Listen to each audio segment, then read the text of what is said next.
I'm Kevin Duggan, and I'm a certified professional dog trainer. I help build positive relationships between humans and their canine companions.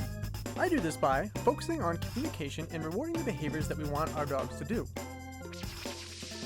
I do this because I love working with dogs and helping them fit happily into their homes.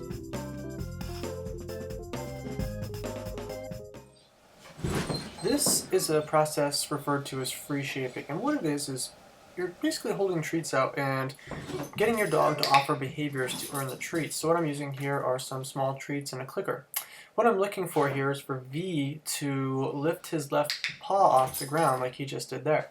To start this, I just look for him to do small movements of his left paw, and then I click and treat it. And then what ends up happening is when the dog figures out what's getting the human to click and treat, they really start offering that behavior. So what you see here is now he is really offering his paw pretty high to get the good stuff.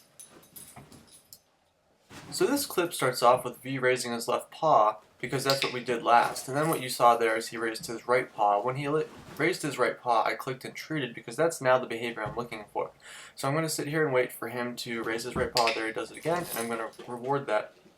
The clicking is, the timing of the click, you want to be as quick as possible to click. The more delayed you are, the harder it is for them to figure it out. And once again, I built this behavior by looking for little tiny movements and rewarding those little movements, which then turns into bigger and bigger movements because of the reinforcement. So here I got a couple of them out of him, and now he's actually trying to cycle through some behaviors. He just raised his left paw because that's worked in the past. Now he's sitting, he just raised his right paw there, but I didn't have time to click and treat it. My timing wasn't good enough.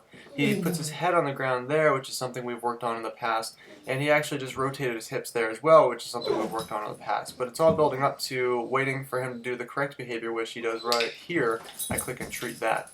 Moving on into this clip, I'm starting to do eye contact instead of the paw. So you saw in the very beginning there, it might have looked like I did the paw, but if you look closely, he looked at me, and that's when I clicked.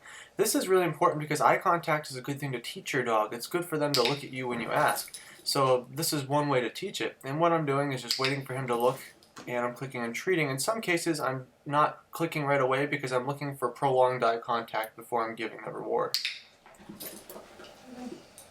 And finally, what I'm doing here is I'm waiting for V to put his head on the ground, just like that.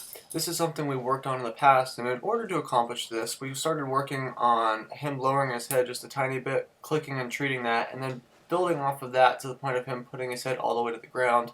When I started this, it was just putting his head down, and then as we start progressing, I ask for longer periods of his head being down before he gets rewarded, so it teaches him to kind of hold it there.